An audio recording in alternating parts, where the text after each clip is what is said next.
The Dodgers appear to be snatching up everyone, but there is one big starting pitcher out there that the Braves could look to that makes a lot of sense in Jordan Montgomery. We'll discuss the possibility of signing him on today's episode of Locked On Braves, so let's get into it.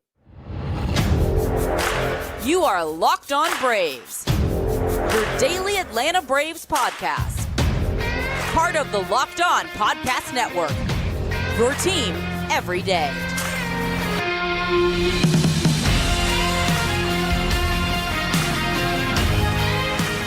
Hey, and welcome back to Locked On Braves, part of the Locked On Sports Atlanta, where we cover your favorite Atlanta sports teams each and every day. I am your host, Jake Mastriani. You can follow me on social media at ShortstopBall. Also, make sure you check out my written work over at BravesToday.com. A lot of the topics we're going to talk about on today's podcast, I've written about over at BravesToday.com, so make sure you check that out. Also, make sure you follow the podcast on social media at LockedOn_Braves. And any questions, comments, or feedback you have for the podcast, always try to make this podcast as interactive with you as possible. Friday's mailbag episode will be all surrounded by your questions you submit on social media. So look out for that post from LockedOn_Braves on Friday. Submit your questions to that post, and I will answer it on Friday's mailbag episode. If you're new on YouTube, hit that subscribe button. Also, if you're watching there, hit that thumbs up button to help spread the joy of Locked On Braves as we continue to try to march towards 10K by opening day. We're at 8,300 right now, so slowly working our way there. But thank you so much for all the support that you give me here at Locked On Braves. And I do a lot of these live during the offseason. We got several people in here already: Richard Ryle, Robert Blackman, Jeffrey Humphreys, Garrett Harris, Ryan Webb, Gregory Francis in here, Leland, also Adam Dowd, Ed C., Ellie Maynard, Popcorn, Reed in here, Nick, Chris Hester, Coleman, Julie C., Frank Pickard, Kroby in here, Mark Scheimer, and Julie C. again as well, our Guinness in here. Thank you so much for joining me live.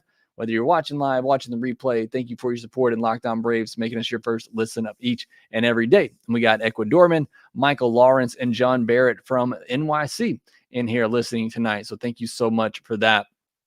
On today's episode, I'm going to talk about Jordan Montgomery, some of the pros and cons for signing him, one of the big free agents still left out there. And I don't mean big just in size, although he is a pretty big human being, but he is, I think, in my mind, the one that probably fits the most now that Yamamoto is kind of going out of the range of where I think the Braves will likely want to be with him, even though I do think he makes a ton of sense because of his age. I think Jordan Montgomery, when you look at the frontline starters out there that are left, like Snells of the world, I think Montgomery makes the most sense. So we'll talk about some of the pros and cons there. It's not perfect, and no free agent is, except for maybe Yamamoto just because of his age, but we'll discuss the possibilities of signing Jordan Montgomery. Also want to get into some Zips projections, because while everybody out there sees the Dodgers making all of these moves and wondering what the Braves are doing, as I keep trying to remind you, and some of you understand this, but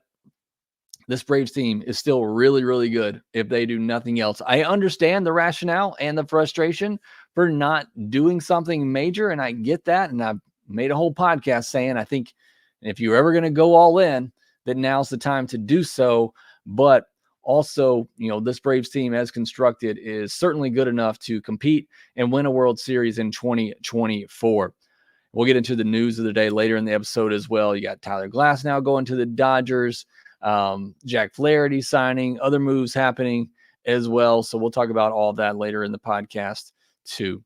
But let's get into the Jordan Montgomery discussion. As I mentioned, I did write an article over on BravesToday.com, kind of giving my thoughts on that, but going to do a little bit of a deeper dive here today. Jordan Montgomery, 6'6", 228 pounds. So as kind of alluded to earlier, a big body on the mound, which is typically pretty good when you're looking for somebody with durability. Left-handed starter. He will turn 31 on December 27th. From South Carolina. I saw somebody in the comment section here talking about him being a Carolinian. I don't know if that's what you call yourselves, but certainly Chris Field says Monty is from South Carolina, so we can say he is from Braves country and keep our fingers crossed. Look, maybe that plays a little bit into it. I think the Rangers want him back as well, although the Rangers signed a pitcher on Thursday as well, and Tyler Mahle, but somebody that won't really factor in until next year. But Jordan Montgomery obviously winning a World Series with the Rangers, I'm sure they want to get him back and will be one of his suitors. But again, hopefully it does help him being from Braves country there in South Carolina. Over 7 big league seasons, a 3.94 ERA, a 1.231 WHIP, 502 and 2/3 innings pitched, 2.6 walk per nine is just great. Anything under 3 is fantastic. 8.6 K per nine. Did have Tommy John surgery in 2018, and it basically cost him 3 years because he had it in 2018. Just a couple starts back. I think maybe just one start back in 2019. And then he had the COVID season where he did pitch, but again, was still getting his feet back under him. 10 starts, did not go well. And then really the past 3 seasons, we've seen him be a, solid mid to top of the rotation starting pitcher. So let's weigh the pros and cons here of signing Jordan Montgomery if the Braves were to sign him. We'll start with the pros. And for me, it's consistency is the one thing that really sticks out to me about Jordan Montgomery and makes him so attractive.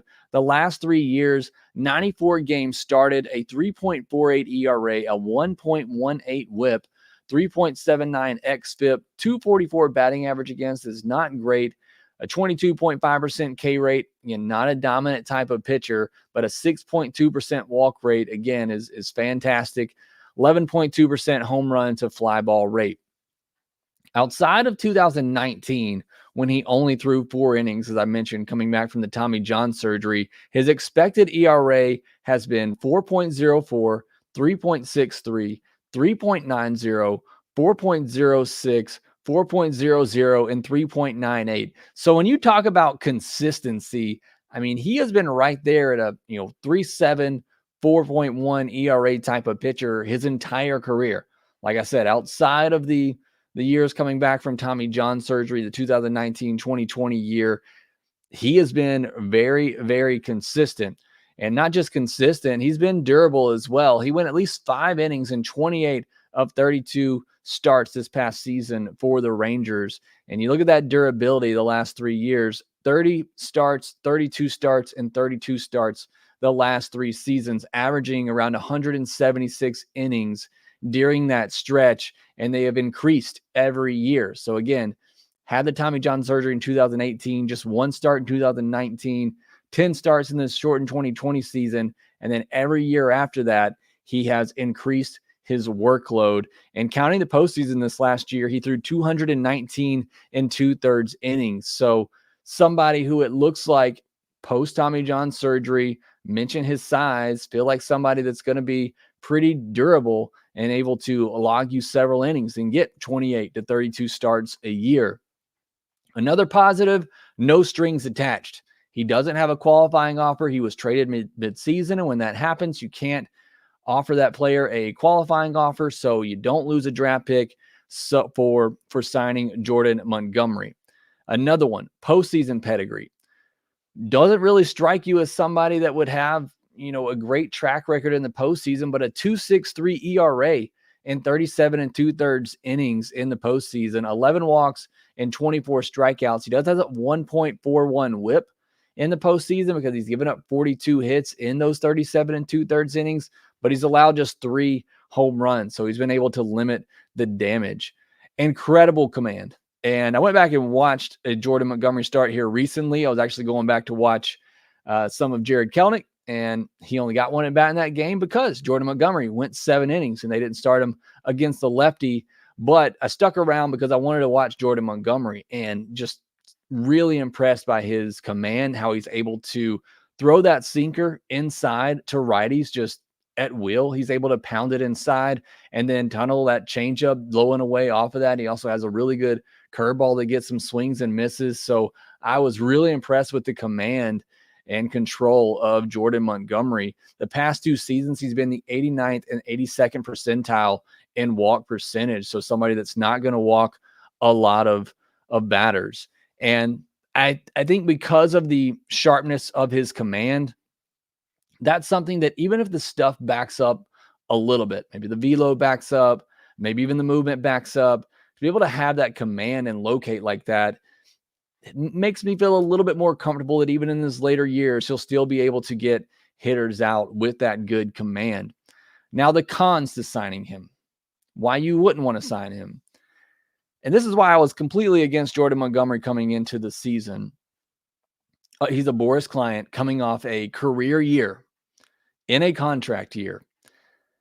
Initial predictions had him getting a similar deal to Aaron Nola. While I don't love Aaron Nola necessarily either, I would take Aaron Nola over Jordan Montgomery.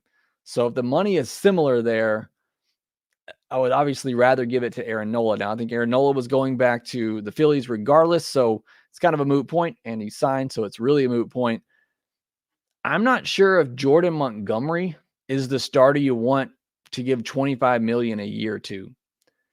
But that's what happens in free agency, and if that's the price, then that's what you're going to have to give. But it seems like an overpay for somebody who, and this is my second con for not signing him, I think he's a mid-rotation starter. I think that's what he is. Now, maybe he gives you glimpses of being a 2. Maybe he's a mid-rotation starter that every now pitches like a 2. You could say that, but I think he's a mid-rotation starter. And again, he's 31. You figure that's only going to, become more of a thing. And you look at his expected ERA, like we've talked about, and he's a 4 ERA pitcher based on the metrics. He has outdone those metrics in most years. But again, it's not overpowering stuff. He's not striking out a lot of hitters. It really is based on the command that he has, which is really good, and the stuff, which has really good movement as well. But $25 million a year for somebody who's likely a mid-rotation starter going forward seems like a lot of money. It's interesting when I look at Jordan Montgomery and I watched his start and watching him work, and he's Max Fried light, in my opinion. Both lefties, both succeed off really good command and similar pitch mix, sinker, curve, changeup, four seam. And they both require, like I said, having really good command and the ability to keep hitters off balance. The difference is Fried is much better at missing barrels. Fried had a barrel percentage of 3.8% last year and 4 the season prior. Montgomery's barrel percentage has been just above 7% the last 3 years. And that's why his expected batting average is 30 points higher than Max Fried. So they are lefties, very different size-wise. And again, similar stuff, but Fried obviously a lot better, which always brings me back to this point. If you're going to give this much money to a guy like Jordan Montgomery, who I think is a mid-rotation starter, Fried similar, but better, why not give the money to Max Fried? So again, maybe it's out of the Braves' hand and he wants to go to free agency, and he likely gets more than $25 million a year in free agency. But those are some of the reasons why I wouldn't sign Jordan Montgomery. I think he's about to get overpaid for who he is. But again, maybe that's just the free agent market. And I think he's a mid-rotation starter. He's not somebody that's going to replace Fried, in my mind at least, at the top of the rotation. What would I give Jordan Montgomery? I'd give him 5 years at $22 million a year. I think that's a fair offer, and I think that's something I'd be comfortable with. But the way this market's going, I think he's going to get way more than that in free agency.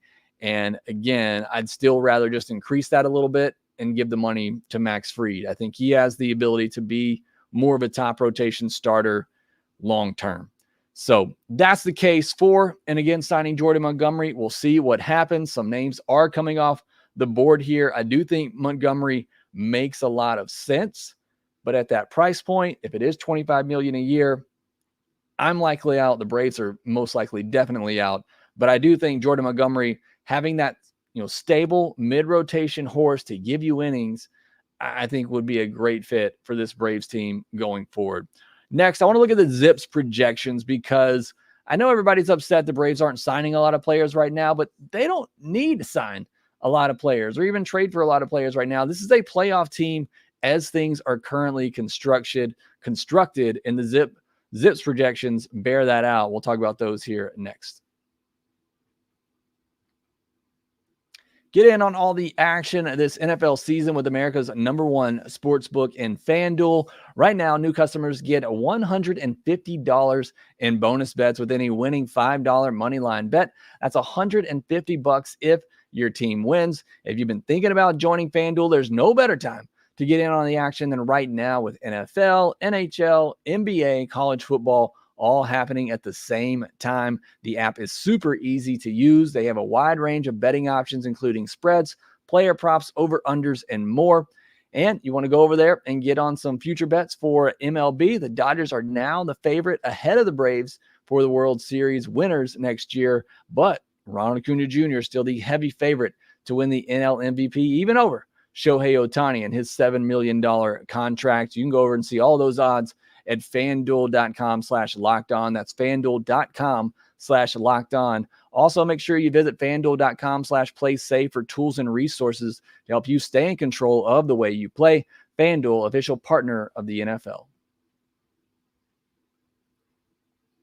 I want to also remind you, Locked On has launched the first ever national sports 24/7 streaming channel on YouTube. Locked On Sports Today is here for you 24/7, covering the top sports stories of the day with the local experts of Locked On, plus our national shows covering every league. Go to Locked On Sports Today on YouTube and subscribe to the first ever national sports 24/7 streaming channel.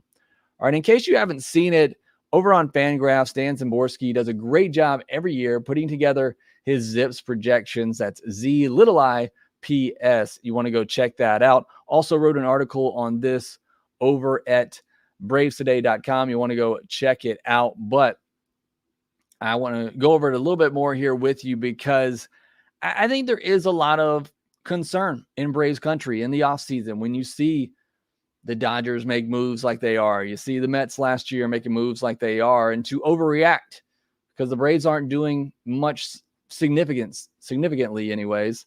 They are making moves, but it's trying to get rid of money after the Jared Kelenic trade.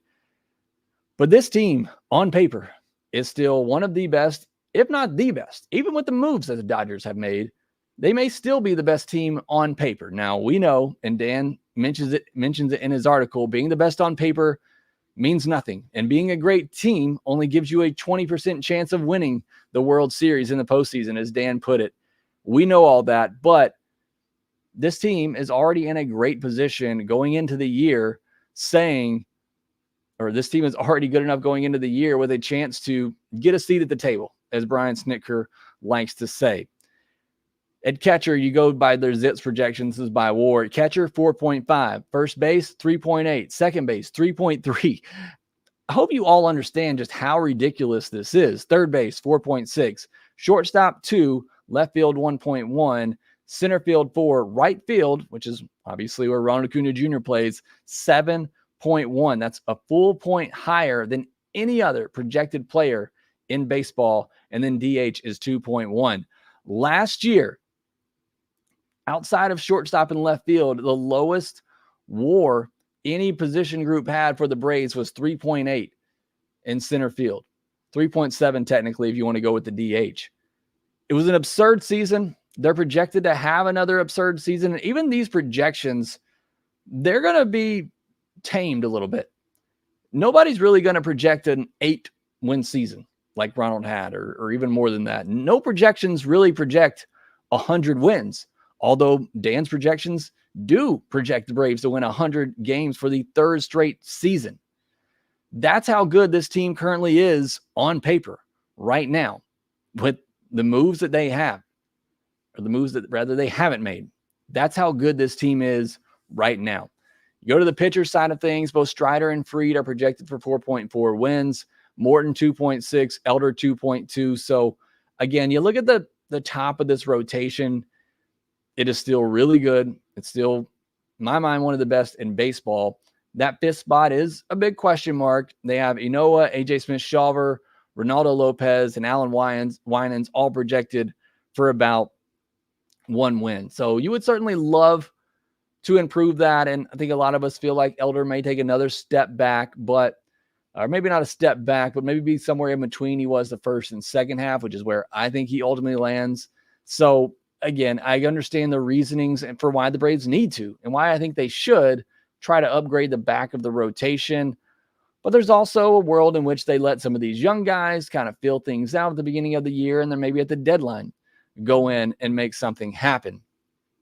The bullpen projected for 5 wins. You can't really predict in the bullpen, but it is a solid bullpen. And even Dan says in his article that the projections are probably undervaluing the Braves bullpen as a whole.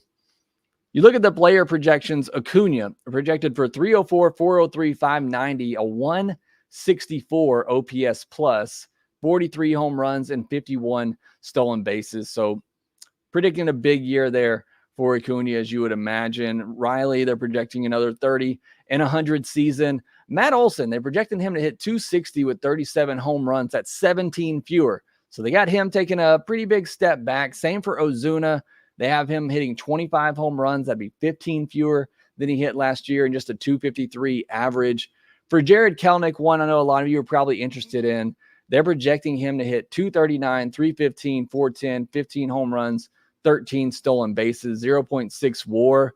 While that wouldn't kill the team, assuming everyone else performs like they're capable of, it'd be a bit disappointing if he's not more than a one-win player next year. Strider and Fried are both projected about a 3.27 ERA. Strider to get 234 Ks and 163 in 1.1 innings. Morton Elder just over 4 ERAs. So, I mean, there is a gap there at that top two, and then with Elder and Morton, and then obviously there's a gap after that as well. In case you're interested about AJ Smith-Shawver and Hurston Waldrop, both of those guys are projected for about 4.5 ERAs. So fun to look at. Obviously, nothing gets done on paper, but this Braves team is a really, really good team on paper, and they have a chance to do a lot of good things in 2024. If they make no other moves, this team, if healthy on paper, is still one of the best teams in all of baseball. So again, projections are fun to look at this time of year. Doesn't mean a lot, but again, just wanted to give those numbers to you really quickly. Got a lot of news to get to as well. That I want to talk about, obviously, the Dodgers trading for Tyler Glasnow. You got the Rangers signing Tyler Mahle, Jack Flaherty as well. So a lot of pitchers coming off the board at the moment. We'll discuss all those moves here next.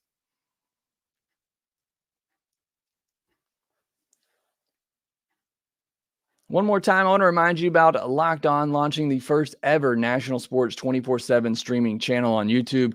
Locked On Sports Today is here for you 24/7, covering the top sports stories of the day with the local experts of Locked On, plus our national shows covering every league.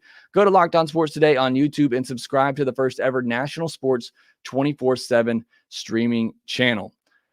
All right, looking at some of the news from the day, and we did have some big news. The hot stove is finally heating up. In fact, I probably need to refresh social media again and take a look before we close things out here. But big news of the day, and this one's kind of been materializing for several days now, but it has gone official, although there is another contingency in this. But Tyler Glasnow and Manuel Margot traded to the Dodgers for Ryan Pepiot and Johnny DeLuca. It is contingent on Glasnow signing an extension with LA. So this isn't a done deal yet, although sounds like it's likely the two sides get something completed. You look at the package going to the Rays, because you look at it and think it's not the best package in the world and maybe something the Braves could have done, but the Braves really didn't have anybody at the big league level like this that they could have put into this package. DeLuca hit 294 in the minors last year, 17 home runs, 12 stolen bases, 25-year-old outfielder, got a cup of coffee with the Dodgers last year and slashed 262, 311, 429 with 2 home runs in 24 games. So a big league bat, that's ready. You could say that Vaughn Grissom is that. So if you wanted to, throw in Vaughn Grissom for Johnny DeLuca, I think that's fine. But I don't think the Braves have a Ryan Pepiot unless you're willing to give up AJ Smith-Shawver and Hurston Waldrop. And I'm not giving up one of those and Vaughn Grissom for Tyler Glasnow. And that's essentially, I think that deal is better than this deal that the Dodgers just gave up. But it's the only thing comparable that the Braves could have given up in giving, two guys who are major league ready, with that kind of upside that can be plugged into a lineup right away. So that's the only thing really comparable to this deal that the Dodgers gave up. And of course, you never really know what a team wants. Maybe the Rays were targeting guys that were at that level, that were ready to plug in and win right away. Because I'm sure the Rays want to get back in there winning right away. As for Pepio, he's 26, was the 55th ranked prospect by Baseball America coming into 2023, 3.99 ERA and 1.28 WHIP and over 150 innings at AAA the last 3 years, a 2.76 ERA and 1.09 WHIP in 78 1/3 innings at the big league level the last 2 years, both of a starter and reliever. I'd probably go out there and get some stock in Pepio. Anytime a pitcher is traded to the Rays, certainly the light bulb goes off there that maybe there's something more in him that they see. But again, the only thing comparable I think the Braves could have offered would have been Vaughn Grissom and either A.J. Smith-Shawver or Hurston Waldrop, and that's just too much to give up in my mind for Tyler Glasnow, unless you're going to extend him, and I think that's why the Dodgers are only doing this if they can extend him. And this is just an example of the deferrals that Shohei Ohtani is taking, giving the Dodgers a chance to make a move like this, because Tyler Glasnow is getting $25 million this upcoming season. So that is, what you're looking at here and what that's allowing the Dodgers to do because of that deferred money. The Rays are actually sending $4 million in this deal to the Dodgers, which is kind of funny that the Dodgers are getting money from the Rays. Margot's also set to make $10 million in 2024. So he is a good, solid defensive player. He probably gets some time in that outfield right now, but certainly that's the Rays looking to clear up some more money. So Dodgers are taking on $30 million in this deal, even more than that when you can include the $2 million buyout for Margot in 2025. So they're taking on a good chunk of money here, and they gave up some pretty solid prospects as well, and they're looking to get an extension done. So look, it's not fun sitting back watching the Dodgers do all these moves. Certainly understand that. But again, I don't think the Braves would have paid that price. And even then, Tyler Glasnow has yet to throw over 130 innings in a full season. So we'll see what happens with Glasnow. Certainly if he's healthy, he probably has some of the best stuff in all of baseball outside of Spencer Strider. A couple other pitchers signed on Thursday as well. The Rangers signed Tyler Mahle to a 2-year, $22 million deal. I know he's somebody, I don't know that I've talked about as much on here, but I know Lindsey Crosby talked about it on Braves Today about, him being a perfect sign that comes back second half of this year. And then you get him next year as somebody who could be a mid to top of the rotation arm. So kind of, that kind of budget arm, but still he got 2 years, $22 million for a guy that's probably going to miss at least half of this season. And then Jack Flaherty, he is somebody I've talked about on here a lot, is somebody that I thought maybe the Braves could get pretty cheap on a 1-year deal, looking to try to reestablish his market. He did get 1 year, but $14 million. And that seems about right for what we've seen for other players taking these 1-year deals. I think Severino got 1 year, $12 million from the Mets, or maybe he got $14 million. I know the two pitchers that the Cardinals signed, Lance Lynn and Kyle Gibson, got 1 year, $12 million, I believe. So that price feels about right with how the market is going right now. Try to take a couple of questions here as we can at the end. Terry from Savannah, do not need to overpay for Cease or Montgomery. This is from Ernest Lewis. Says, do not need to overpay from Cease or Montgomery. Keep the pitching as follows: Fried, Strider, Morton, Elder, and A.J. Smith-Shawver. For this year, yes. Again, for this season, the starting rotation is fine. I really believe that. I still would like to get somebody else for the mid-back of the rotation, just add some more quality depth. But for this season, the rotation is fine. It's going forward. And though you can make that deal in season, you can make that deal next off season, where there are a lot of arms that are going to be available. Probably going to have a podcast coming up soon talking about the free agent arms that will be available next off season. So I agree. You can run things with what you have this year, see what some of the young kids can do if they step up, grab hold one of those spots, and then make some adjustments mid-season or next off season if you need to, because you're likely going to lose Max Fried. You're likely going to lose Charlie Morton. Those are big 2 losses in your rotation you're going to have to replace. Ecuadorman says, what would Walker or Stroman warrant, Jake? Walker's probably going to get, he's going to get multiple years. I wouldn't be surprised if he gets something close to Tyler Mahle, maybe a little bit more. I think Walker makes a lot of sense. But again, I think he's probably going to get 2 years at 12 to 15 million a year, maybe even a third year in there. I think Walker's going to get a pretty solid contract.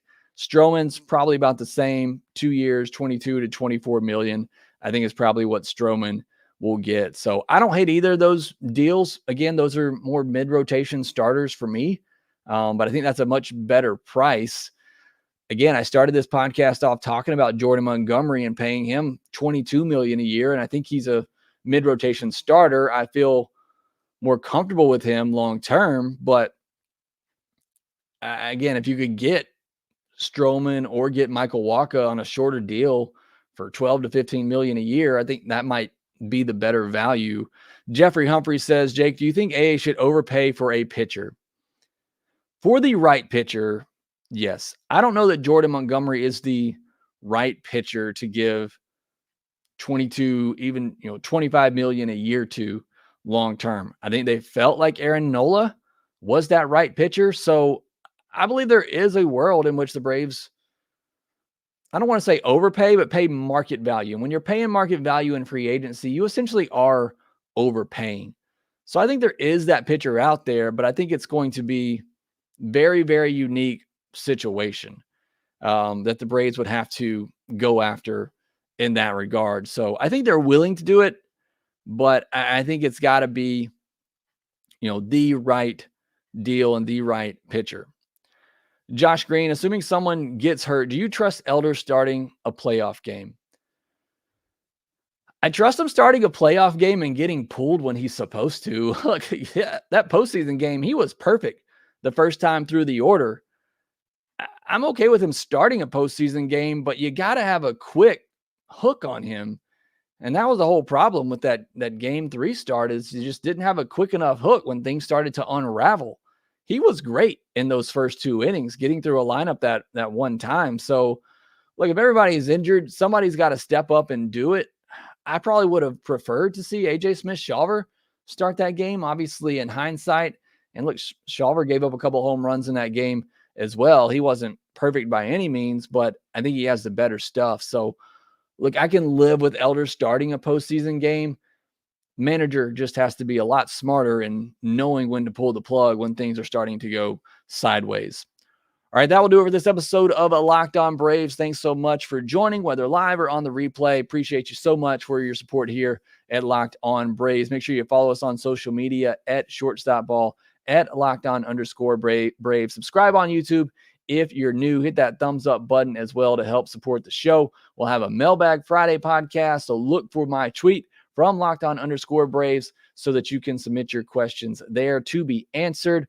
Also, make sure if you're listening on audio, you give me a 5-star review on Apple, Spotify, wherever you're listening. It does help support the show a ton when you do that. So thank you so much for helping me grow this Locked On Braves community. Got a lot more coverage coming your way this offseason. Hopefully, some more moves coming your way as well from Alex Anthopoulos. But that will do it for this episode of Locked On Braves, and we will talk to you next time.